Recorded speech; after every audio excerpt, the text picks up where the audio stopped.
कठिन परिस्थिति में आप लोगों को पढ़ाने का ये एक माध्यम हम लोगों ने चुना है। हम कोशिश करेंगे आप लोगों को जितना हो सके समझा के पढ़ाने का। क्लासरूम होता तो आप लोग पूछ सकते थे, मगर यहाँ मैं जो वीडियो कर रही हूँ इसके माध्यम से आप लोग को पूछ नहीं पाएंगे, बस मेरा वीडियो देख पाएंगे। तो मैं चाहती हूँ आप लोग ज़ूम ऐप डाउनलोड कीजिए और उसके माध्यम से मैं जब पढ़ाऊँगी या फिर कोई भी टीचर जो पढ़ाएंगे आप उसको क्वेश्चन भी पूछ सकते हैं। आप लोगों की जो जिज्ञासा होगी आप लोग वो टीचर को पूछ सकते हैं। तो क्या होता है यूट्यूब क्या होता है, आप लोग को यूट्यूब में जाके डाउनलोड करना पड़ता है, करके आप लोगों को देखना पड़ता है। बार बार देखने के लिए आप लोगों को डाउनलोड करना पड़ेगा।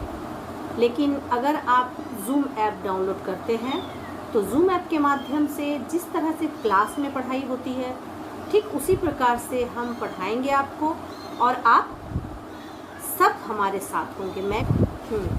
तो मैं बोल रही थी आप लोगों को ज़ूम ऐप डाउनलोड करने की बात। तो मैं कोशिश करती हूँ कि आप लोगों को अच्छे से अच्छी तरह पढ़ा सकूँ और आप भी कोशिश करें ज़ूम ऐप डाउनलोड करने का, ताकि आप मुझसे क्वेश्चन भी पूछ सकें और मैं जवाब दे सकूँ।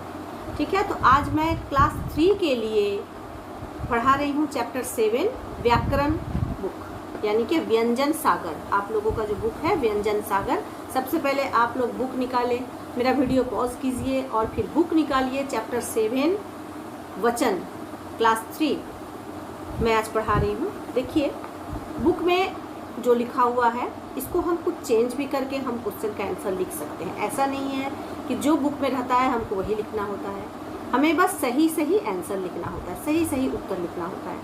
तो बुक में लिखा हुआ है जिस शब्द रूप से संज्ञा के एक या एक से अधिक होने का पता चलता है उसे वचन कहते हैं। तो हम इसको इस तरह भी कह सकते हैं, जिस शब्द से संज्ञा के एक या एक से अधिक होने का पता चलता है उसे वचन कहते हैं। या फिर जिस शब्द से एक या एक से अधिक संख्या का पता चलता है उसे वचन कहते हैं। आप जिस तरह बोलेंगे इसको वही आपका सही होगा। मैं पढ़ा रही हूँ क्या वचन में क्या है, जिस शब्द से संज्ञा के एक या एक से अधिक होने का पता चलता है उसे वचन कहते हैं। जिस तरह गुब्बारा हुआ एक वचन, क्योंकि वो एक गुब्बारा है। और वही अगर बहुत सारा गुब्बारा होगा तो क्या बोलेंगे हम, गुब्बारे। बिल्ली एक वचन है, और वही जब हम बहुत सारी बिल्ली होंगी तो हम क्या बोलेंगे, बिल्लियाँ। लड़की लड़कियाँ, तितलियाँ। यहाँ पर गुब्बारा, पतंग, माला और तितली सब एक संख्या का ज्ञान करा रहे हैं। उसी तरह बहुत सारी संख्या का ज्ञान कौन करा रहा है, पतंगे, मालाएं, तितलियाँ, गुब्बारे, बिल्लियाँ, ये सब अनेक संख्या का बोध करा रहे हैं। और एक तरह से हम बता सकते हैं आपको, एक या एक से अधिक संख्या या गिनती का बोध कराने वाले शब्द को वचन कहते हैं। हिंदी में वचन 2 प्रकार के होते हैं। आप लोग को पता है हिंदी में वचन 2 प्रकार के होते हैं। क्या क्या, एक वचन और बहुवचन। क्या क्या है, एक वचन और बहुवचन। यहाँ आपके बुक में लिखा हुआ है एक वचन और बहुवचन, यहाँ लिखा हुआ है। ओके, एक वचन मैं बता रही हूँ क्या है, शब्द का वह रूप जिससे एक संख्या का पता चले उसे एक वचन कहते हैं। जैसे मेला, चेला, ठेला, पुस्तक, गेंद, नदी, चिड़िया, महिला आदि। और ठीक इसके विपरीत है बहुवचन। क्या है, बहुवचन में एक से अधिक का पता चलता है।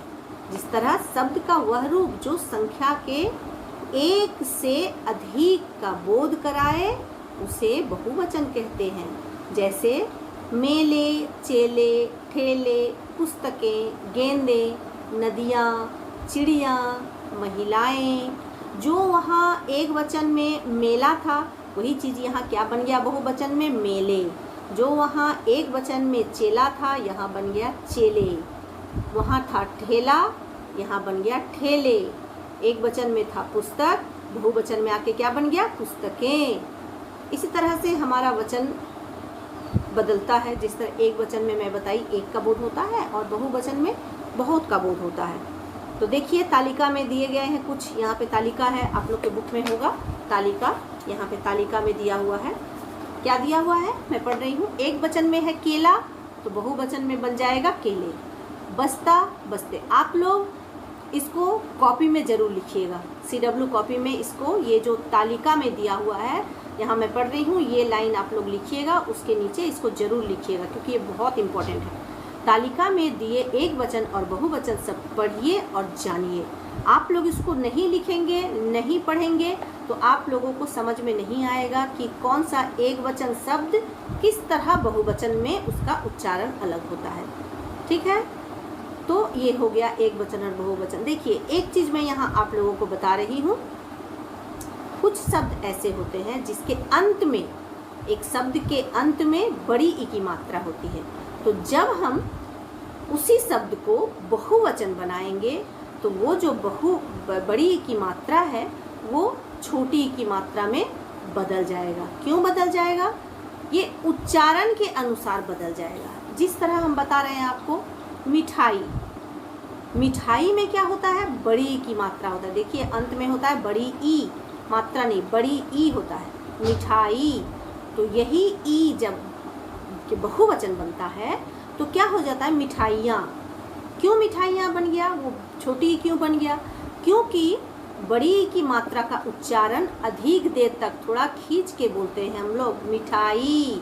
और जब मिठाइयाँ बोलेंगे तो वही ई को हम लोग थोड़ा सा बोलेंगे, हल्का उच्चारण करेंगे, मिठाइयाँ, मिठाइयाँ, या बोलते हैं मिठाइयाँ। तो जब वहाँ कम उच्चारण होता है तो छोटी की मात्रा होता है। उसी तरह मक्खी, मक्खी में भी अंत में क्या है? बड़ी की मात्रा है।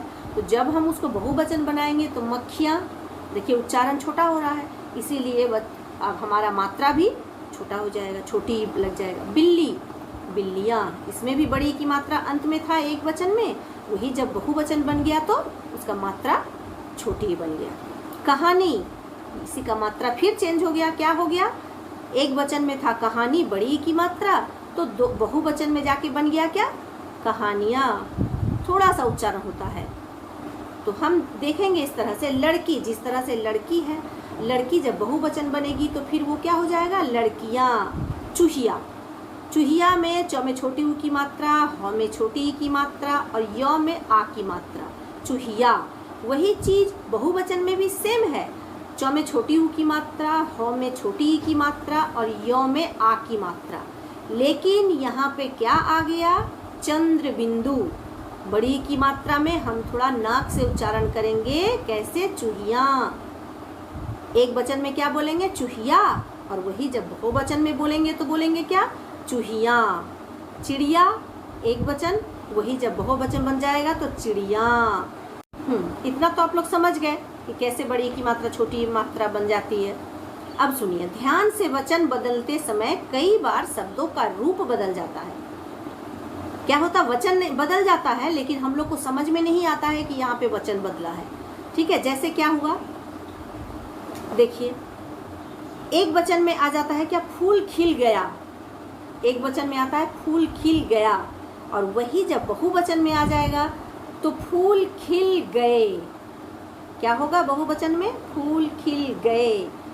आम रखा है एक वचन में, और वही जब बहुवचन में होगा तो आम रखे हैं। इससे हम क्या समझेंगे कि बहुत सारे आम रखे हुए हैं। आमे नहीं बोलेंगे या फिर आमो नहीं बोलेंगे, क्या बोलेंगे? एक वचन में आम रखा है यानी कि एक आम रखा हुआ है। वही जब बहुत सारा आम रखा हुआ रहेगा तो हम बोलेंगे आम रखे हैं। ठीक है, और एक चीज़ आप लोगों को याद बहुत अच्छी तरह से रखना है कि हम जब किसी का आदर या सम्मान करते हैं या फिर हमारे जो गुरुजन हैं, बड़ों के लिए जो बात बोलते हैं, तो वहाँ पे हमेशा बहुवचन का ही प्रयोग होता है। जैसे हमारे माता पिता के लिए हो, हमारे शिक्षकगण हो, हमारे दादा दादी हो, हमसे जो भी हम बड़े हैं उनके लिए आदर के लिए, जिसको हम कहते हैं आदर के लिए, हमेशा बहुवचन का ही प्रयोग होता है। जैसे पिताजी आ रहा है, अगर हम बोलेंगे तो वो होगा गलत। क्या कहेंगे हम? पिताजी आ गए हैं या फिर पिताजी आ रहे हैं। मैं अगर बोलूँगी पिताजी आ गया है तो वो गलत है। गया है, हम उसको छोटा नहीं कर सकते ना, पिताजी तो हमसे बड़े हैं तो हम उसको सम्मान देना पड़ेगा। इसीलिए क्या होगा, जब सम्मान की बात आती है तो वहाँ आता है बहुवचन। पिताजी आ गए हैं। प्रधानमंत्री भाषण दे रहा है, ये होगा क्या? नहीं, ये कभी सही नहीं होगा। ये क्या, कैसे सही करेंगे हम इसको? प्रधानमंत्री भाषण दे रहे हैं, ठीक है, इस तरह से ही होगा। कुछ शब्द सदा बहुवचन में प्रयोग होता है, जैसे हस्ताक्षर, बाल, दर्शन। कुछ शब्द सदा एक वचन के रूप में ही प्रयोग किया जाता है, जैसे जनता, सोना, भीड़, पानी, बरसात। ये सब एक वचन में आता है। तो बहुवचन में क्या क्या शब्द हमेशा आता है जो कि कभी एक वचन नहीं बन सकता, वो सब क्या है? हस्ताक्षर। हस्ताक्षर यानी हम लोग बोलते हैं ना साइन, हस्ताक्षर, बाल, दर्शन, आंसू, ये सब हमेशा बहुवचन में आते हैं।